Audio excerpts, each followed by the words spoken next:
Welcome back to the Monmouth Basketball Hawks Nest podcast. We're coming to you with a 1-1 record. Hope everybody's doing well out there. Hope everybody's staying healthy, being safe out there. Monmouth had a solid weekend overall.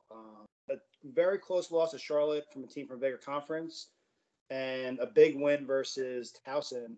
Both really solid teams we played. But overall, I don't think anybody can be too upset about the way Monmouth came out this weekend. There were moments during the weekend you were scratching your head and probably ripping your hair out a few times, but overall, you got to be kind of happy with the way things turned out. Mark, how's everything going for you? Going great. We got a big Bills win today, big Cowboys win today. Big wins. Hopefully I won't sound like a bitter old man today. I was a little upset with the way that I came across last Sunday, but hey, a Monmouth win last night, Bills and Cowboys win today. Feeling really good this Sunday. So Monmouth opens the weekend with, well, really it was last week, with a loss to Charlotte, who's in Conference USA.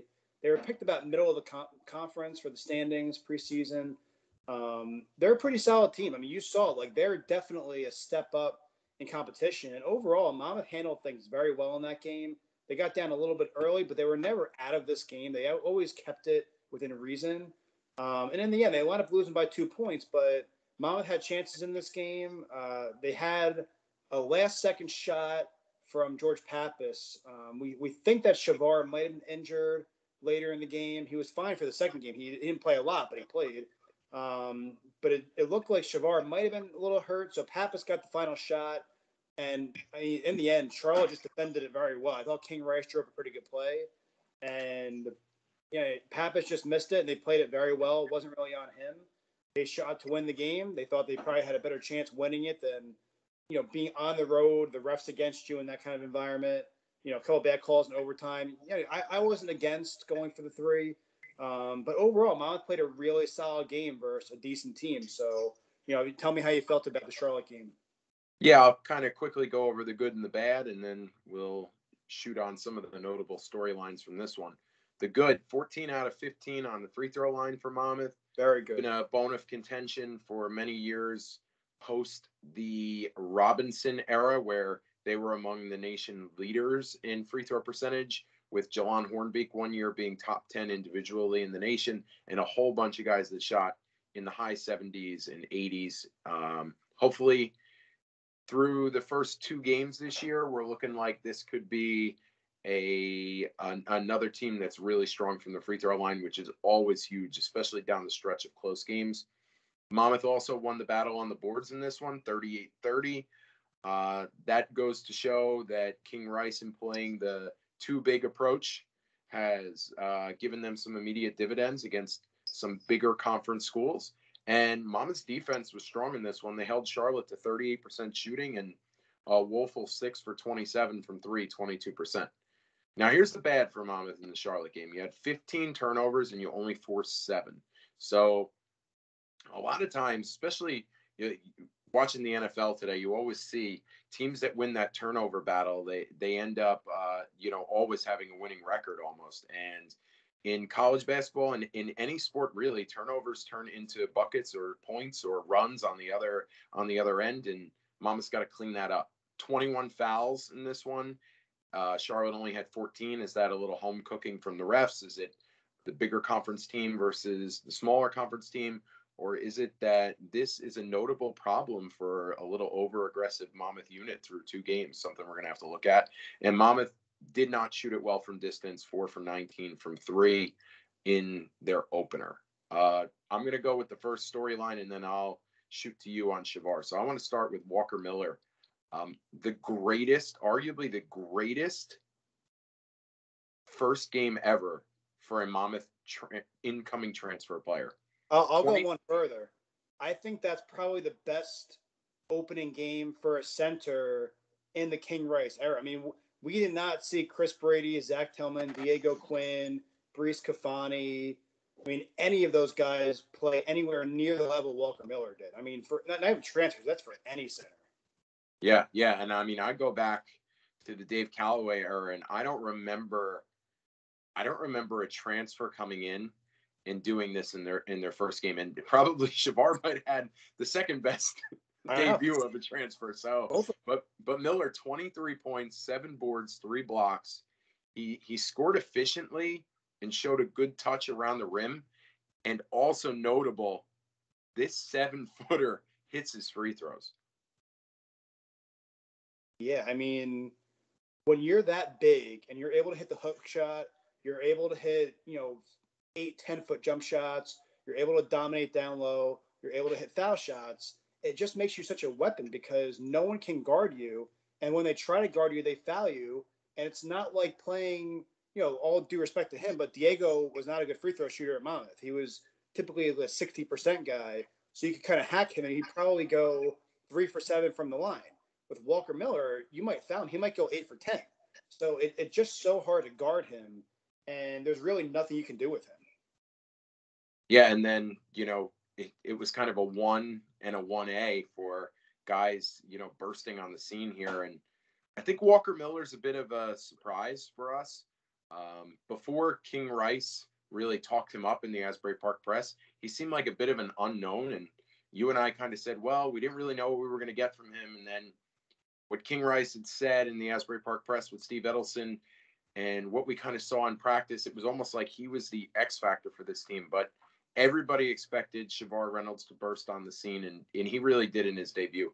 18 points, 7 boards, 4 assists. He struggled a little bit. He was shooting the ball 6 of 17, 1 for 7 from deep, and had 5 turnovers. But I think that's all part of making the transition from a role player and support starter at Seton Hall to, taking on that enormous load. He's pretty much carrying all of the Jersey Shore on his back here for Monmouth University as a proclaimed superstar right away.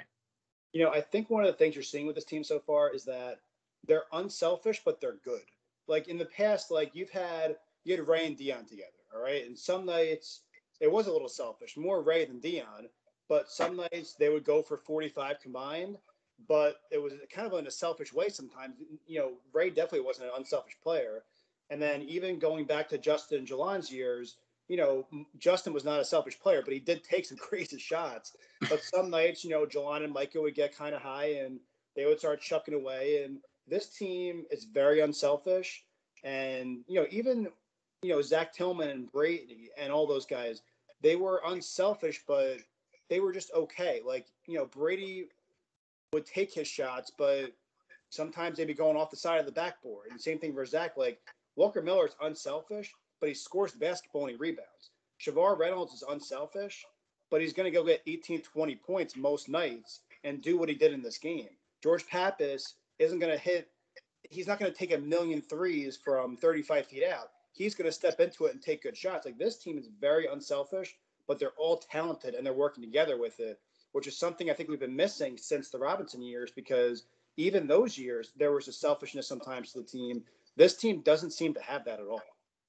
No, and I think one of the big things is King Rice is only playing a small amount of players, and most of the players that he's playing are extremely veteran players where they've already developed their games, or the 2 Miles each played a lot as freshmen. So they already have so much experience. I think when you think about what Walker Miller has seen being on the UNC bench and in those battles, and then what Shavar lived through being a key cog for Seton Hall, nothing that those 2 guys are going to see is going to shock them. Nothing that George Pappas, Marcus McClary, Nikkei Ruddy in his 4th year, Sam Chapu in his 4th year, nothing they're going to run into this year is going to shock them.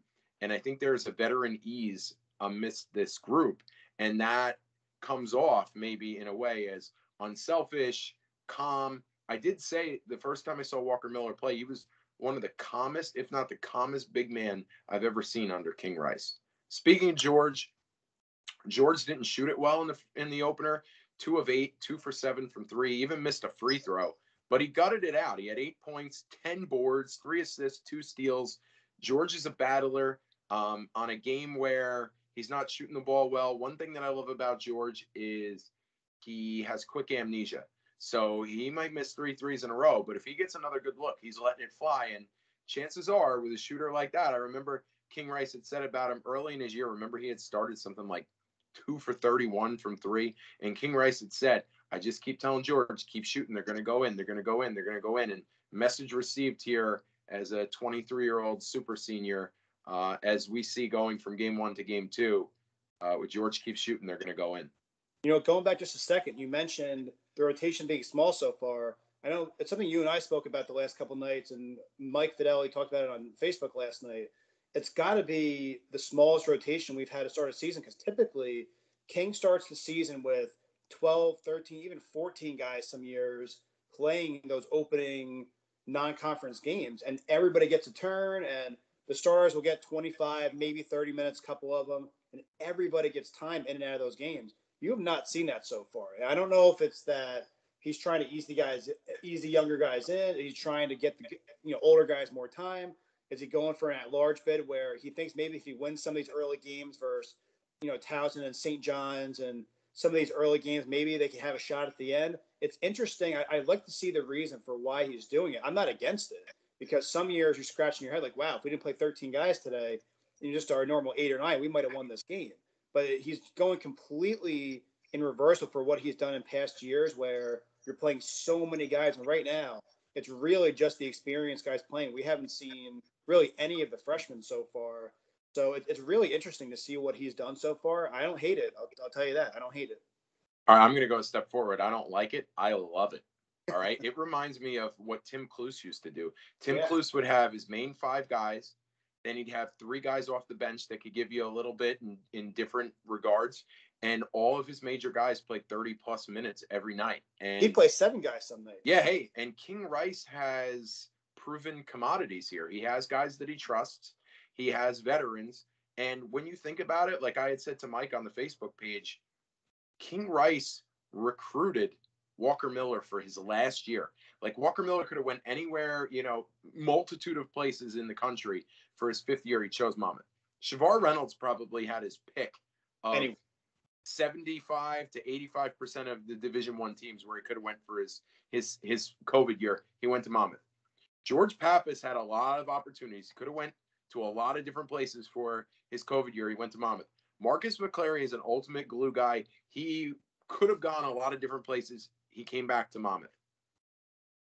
So when you recruit or you re-recruit these guys, and this is their last chance to make a stamp on both their individual selves and on a program, I feel like there has to be some commitment to them and some loyalty there. And King is showing the loyalty with, large minutes and a short rotation and giving them all the opportunity they can. And I think it's great. McClary was really quiet in the first game, fouled out in just 16 minutes of play.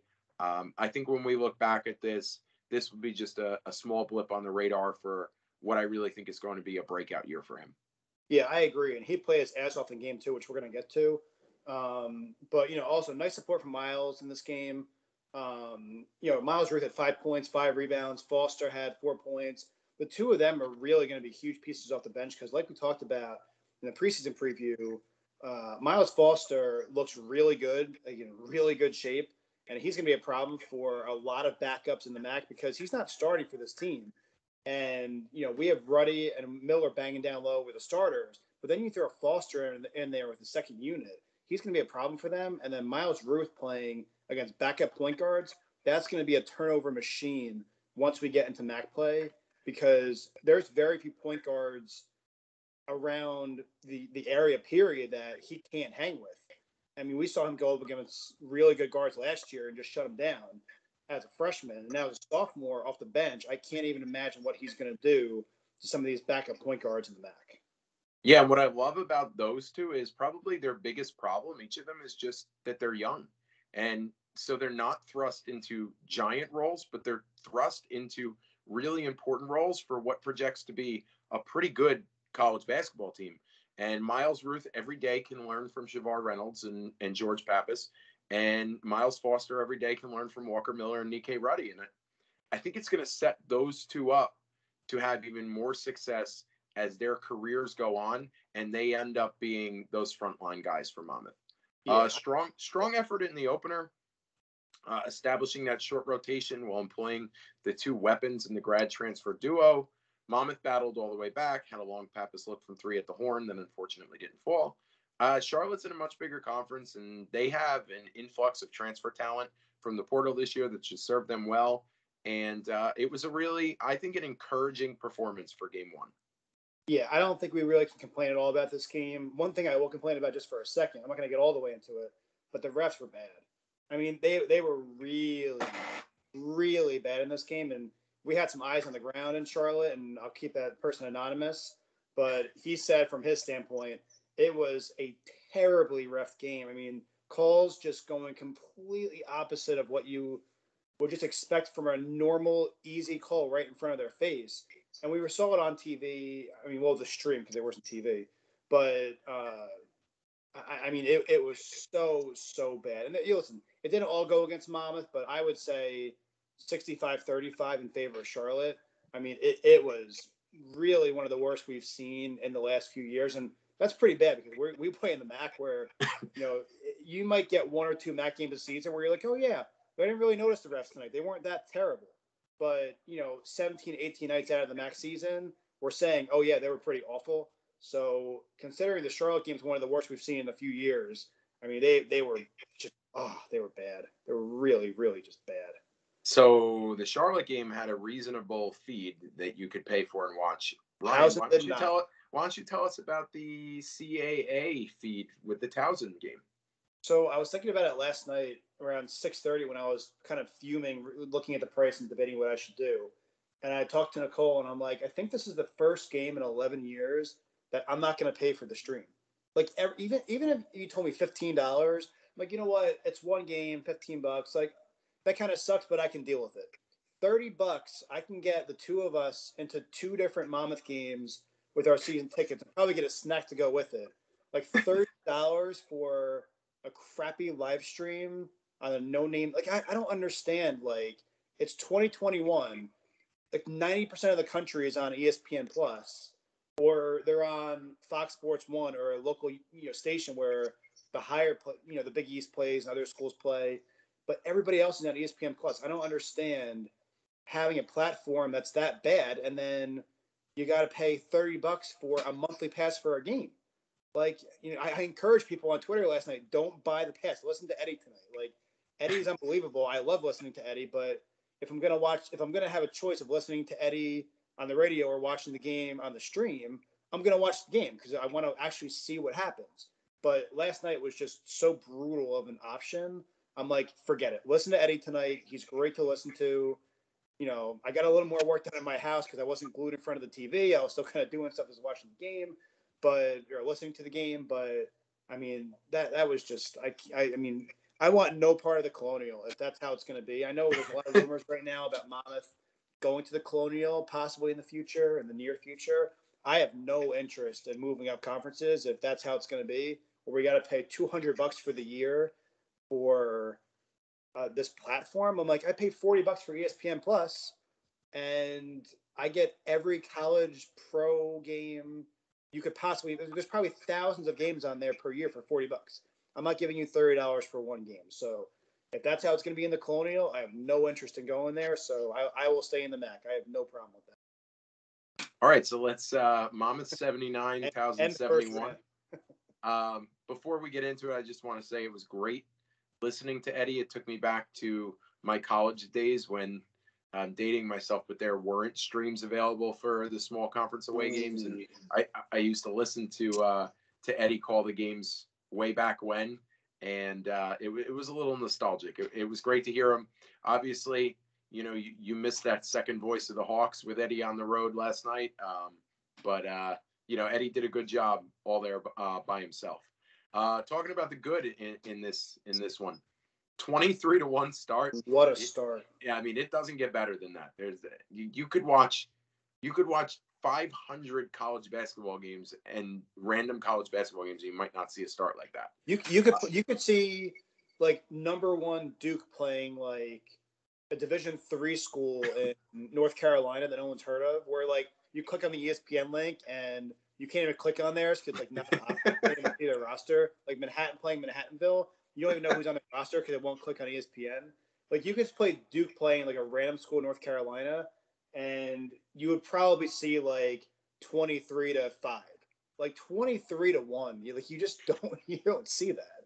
Maybe if you were watching the College of Charleston play some D3 team from South Carolina on Flow Hoops, they would have all that information for the big amount that they're charging. Hey, you got everything with that? Can I like go to a home game next year with the price? Is it like a 2-for-1 deal?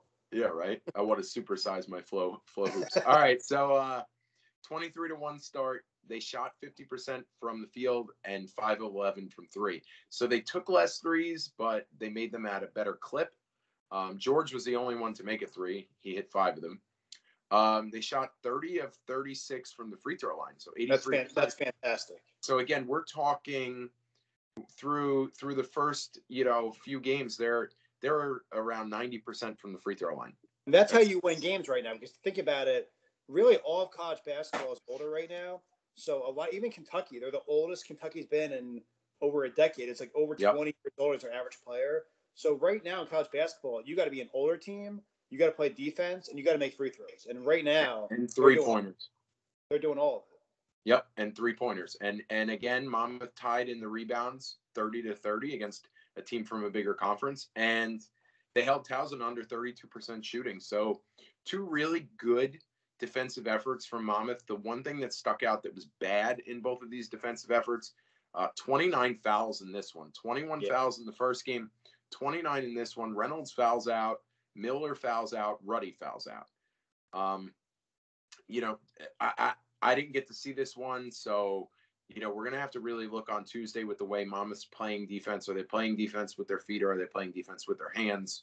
Are they not keeping up with the hand check rules and the freedom of movement rules? We really gotta get eyes on them for a few games to get a look at this.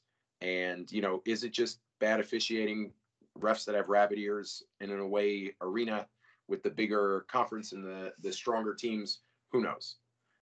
Sometimes you can't control the fouls and you can't control the ref's whistle. However, it's as positive a trend as their free throw shooting is through 2 games, as their rebounding is through 2 games, as their defensive field goal percentages through 2 games.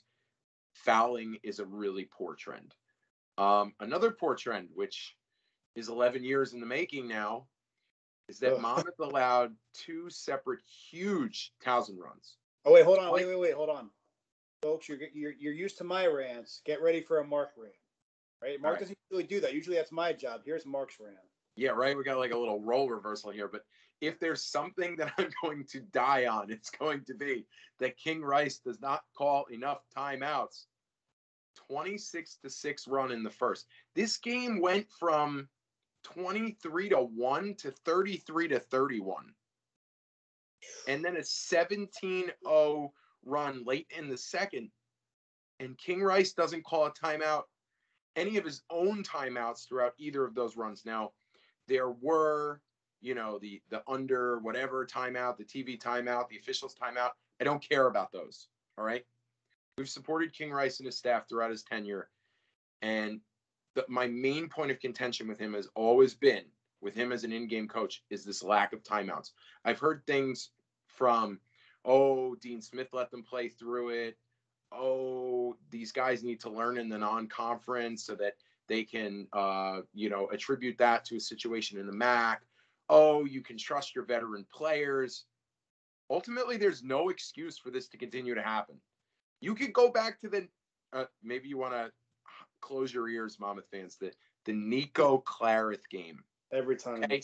This is a reason that you threw away a chance for the 2017 team, Robinson's senior year, to make it to the MAC title game and an NCAA tournament. You lost that by not calling a timeout. If you didn't learn from that game, and you haven't learned through countless other games over the years, I don't know what more we could do. And I'm in a mask this year at the Ocean First Bank Center. I'm not going to be able to help King out by yelling for him to call a timeout where anyone can hear me. So this is my platform. This is what I'm going to say. When things go poorly, call a timeout. You know what happened yesterday? Jaden Daly had put out Seton Hall was playing, and there was a run from the other team, and he said, "Oh, Willard called the timeout, immediate 10-0 run." Then, of course, in his Twitter stream, it was like 3 minutes later, make that a 15-0 run. So, of course, I get on there, and I'm like, oh, someone in New Jersey with a college basketball team called a timeout when things went poorly, and it changed the momentum. And Jaden, of course, was like, oh, thank gosh, I wasn't the one who was covering that game, and we didn't have to go down that rabbit hole again. But you know what? Jaden might not have been covering that game. You and I, we cover every single Monmouth game. We're here as the voice of Monmouth Nation, and as a voice for Monmouth Nation, and I'm almost losing my voice, as the voice of Monmouth Nation, call damn timeout when things get out of hand. All right? You have them. Use them. The thing that made it frustrating about this game was there was 2 different runs. It wasn't even like a late game where we're up 15 at halftime, get 20, it starts slipping away a little bit. We were up 23 points, and they came back, and we built the lead up again. To 22 points again. And it got down to like 4 or 5 in the last 3 minutes. And you're like, I cannot believe this happened twice today. It felt like a 4-hour game because like 2 different games. You couldn't even believe it was the same game. There were like 4 games within that game, and it was an emotional roller coaster. I said it on the podcast a couple of years ago. I forget which game it was, but I said, this is not North Carolina. This is not a Dean Smith team with players that are going to be in the NBA, players that are. Ryan said North Carolina again, everybody. Yeah. I've been trying to. I think I missed their last game. I did tweet out #beat Carolina the other night, and I like tagged Loyola Maryland's Twitter in it, but that didn't work out so good. You're just gonna support every team that plays against them. I love it. I don't care if TCNJ's playing them. I'm just gonna keep tweeting at Carolina. But I said, we're not Carolina. Like, we're not Dean Smith. We're not players that are All-Americans and NBA players. Like, yeah, some of our guys like Walker and George and Shavar, and some of those guys will play overseas and maybe even a G League shot. But we don't have these guys you can just plug in there as professionals and trust them to get through the game. Like, it's not about, King, I think part of it he said in the past is, I can't baby these guys. They got to find a way to work through the game. And to some degree, I agree at times, but also it's not about babying them. It's about stopping the other team's momentum. So if, you feel when you need a timeout, like you just feel it. So if you're up 14 points and the lead gets to 8, that's probably a spot for a timeout because you're still a shot away for getting it back to double digits. But if you don't call a timeout, now they're 3 away from making it a 2-possession game. So, like, there's certain spots in the game, you just feel it. You just know it's time for a timeout right now. And it doesn't have it's even more important on the road. Yes. Because you have the road fans, and that arena looked nice. Towson's arena looked nice. Once the student section gets loud and gets going, it's tough to come back from that, especially when they're falling asleep. Eddie was funny last night. The Towson, I guess, has a tradition where they don't sit down in the student section until the first point is scored. And it was 17-0. And Eddie goes, well, all those guys that were making a lot of noise behind me, but at the beginning of the game, well, they all just sat down because they haven't scored. Oh, man. So, I mean, that's the thing. It's just about stopping momentum for the other team and just making sure that it doesn't get out of control. It doesn't have to be every time a team makes a 6-0 run. It's just, when your lead starts slipping, just stop the momentum, draw up a play, an easy play where you're going to get a basket, and then move on from there. It doesn't have to be a timeout every time they score, but you just feel it in the games where you need that spot, and King just hasn't decided to use that. It goes against what he believes, and it's just something we're always just not going to see eye to eye on. It just is what it is. Speaking of seeing eye to eye, I don't believe Shavar Reynolds saw eye to eye with the officials at all. No, he did not. This game. Limited to 7 minutes, fouled out, and Eddie had said a couple of them were really questionable calls, especially early. Shavar also lost his temper, lost his cool. He got a technical, and he can't do that. Like, this is not Seton Hall where he's a role player or he's, the 5th starter. He's everything for this team. So he can't have that happen. Shavar was always used to bother the opponent's scoring guards at Seton Hall. I remember Marquette had a huge scoring guard, and they used and he was the leader in points per game in the whole nation. and I'm drawing a blank on his name now, which is bothering me. But Shavar was used to slow him down, and he was used as a defensive weapon with his intensity. But with the new role here at Monmouth, Shavar's going to have to learn to balance how to harness that aggression while staying on the floor for 30 plus minutes every night. As I think the Hawks need his scoring and playmaking even more than they'll need his lockdown defense this year. And here's the difference between Shavar and a guy like Ray that led this team in the past.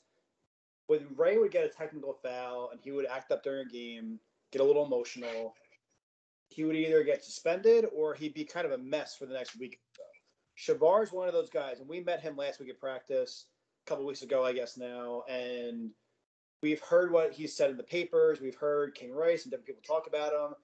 He's not that kind of guy. Like, he's going to learn from this where, wow, I can't be held to 7 minutes and foul out and do what I did in that game. He's going to learn from this, and I would bet almost anything that this is going to be his worst game as a Monmouth Hawk. I can't imagine him having a worse game where he fouls out, only plays 7 minutes, doesn't really do anything. He's going to learn from this and bounce back in a big way because that's just who he seems to be. He's not the guy that's going to put his head down and have an attitude with King. They probably talked about it after the game. They probably had a discussion, and I guarantee it's going to be the last time we see something like that from Shavar because he is a leader, and you saw that when we met him in person a couple weeks ago.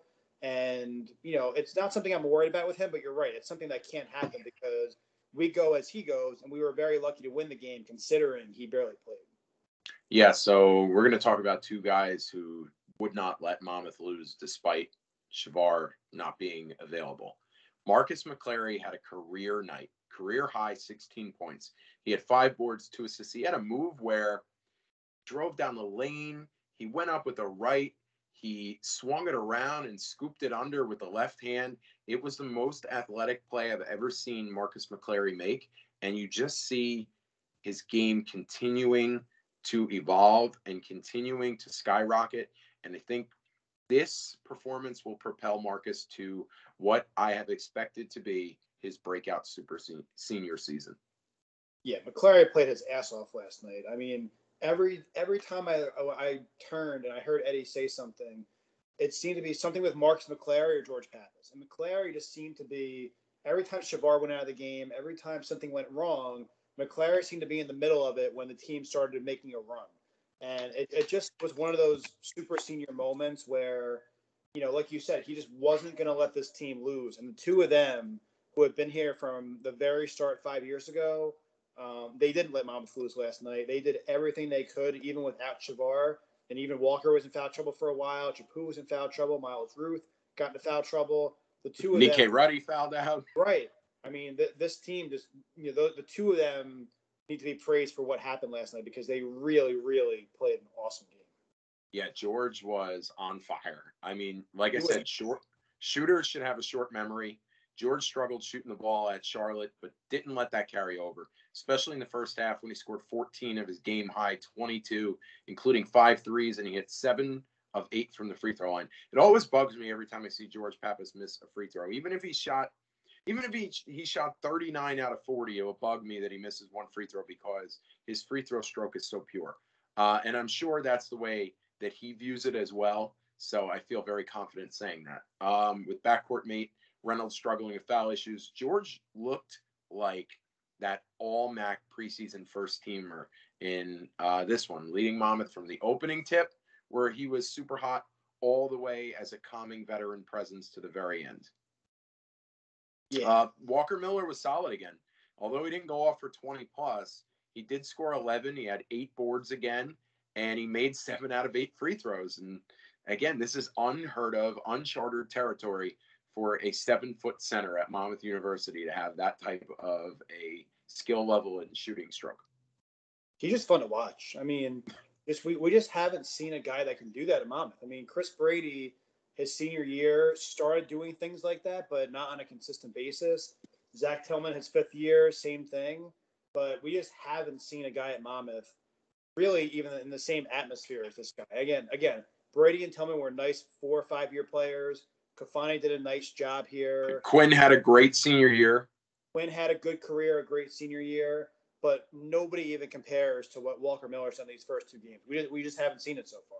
He's just so polished in comparison to those guys. Those guys were works in progress, right, and big bodies. And although they came a long way from their freshman year to their final year, and Kofani was just an athletic freak. I mean, he didn't have any polish to his offensive game, right. But he's just very different. And like you said, for a basketball purist, it's a joy to watch. Speaking of a joy to watch, bench production was really good. So Holmstrom got a couple minutes here in this one, didn't really do much, missed a 3-point shot. But again, even with all the fouling out and the foul trouble, they pretty much really stuck to that 8-man rotation.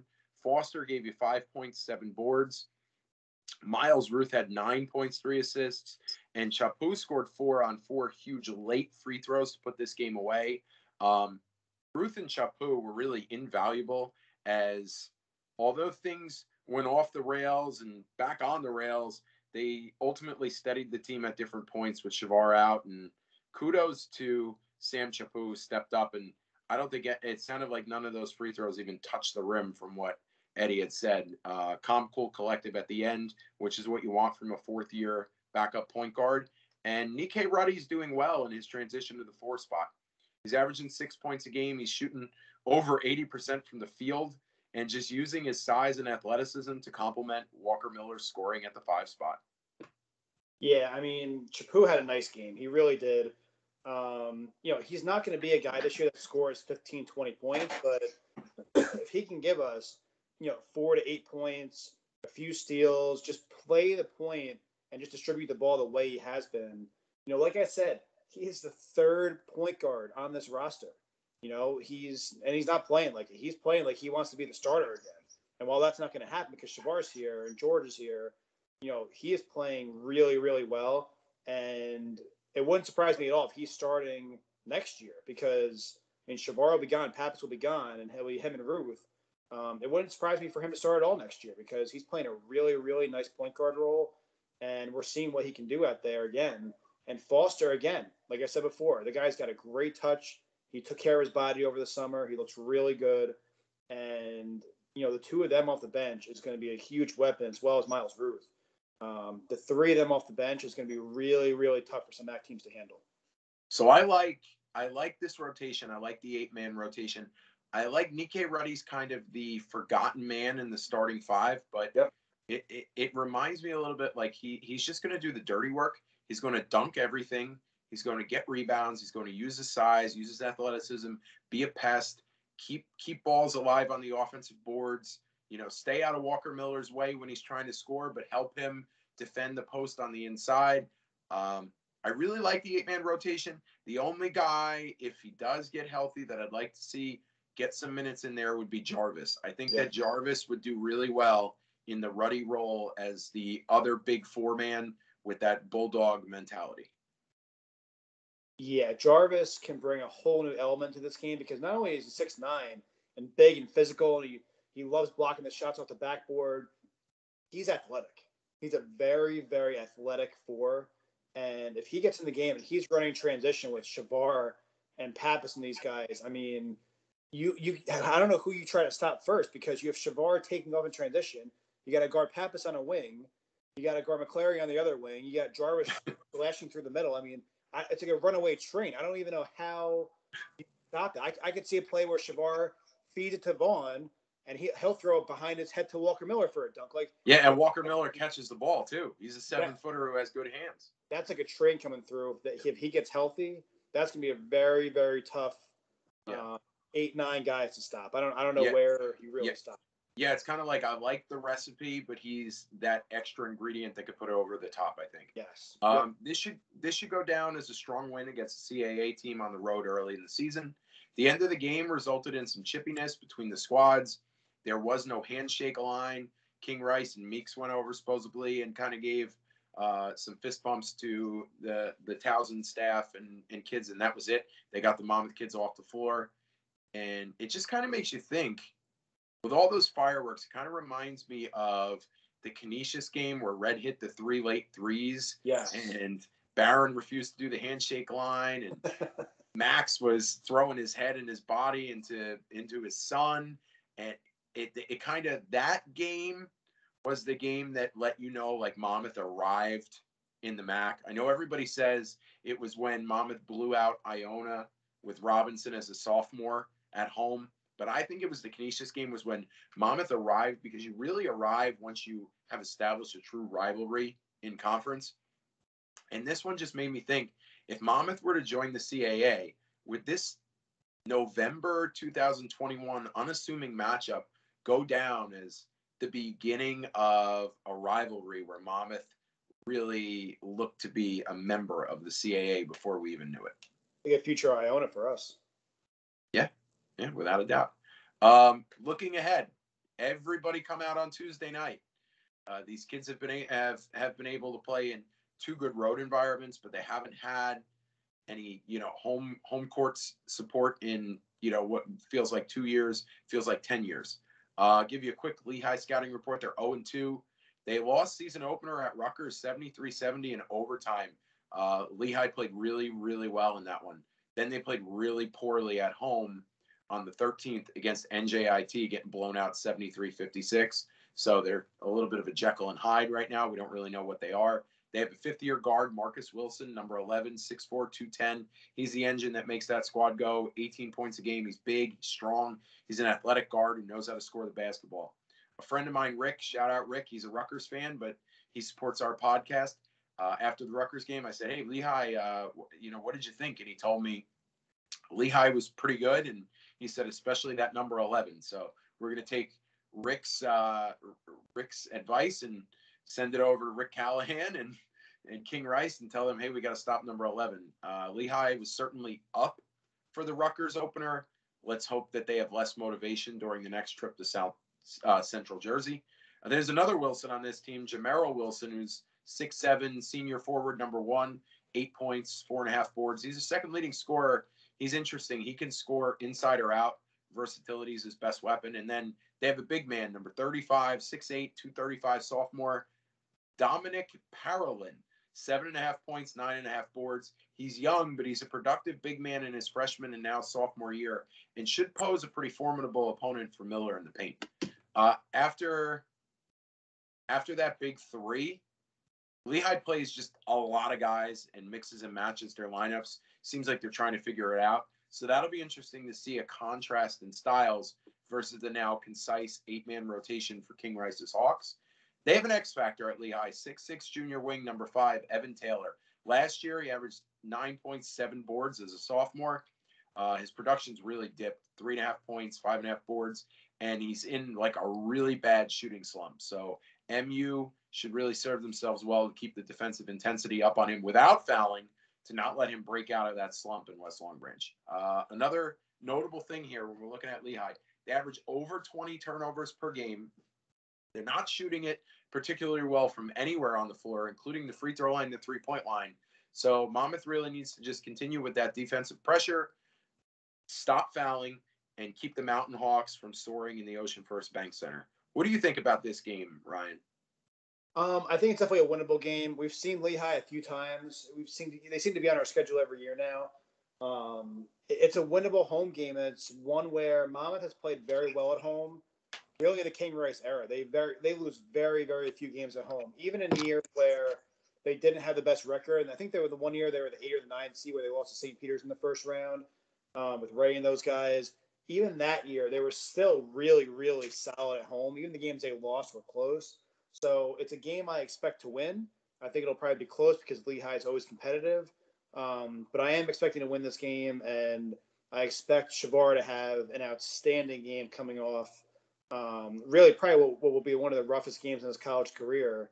I expect him to be great. I expect Walker to be great with Pappas in front of the home crowd.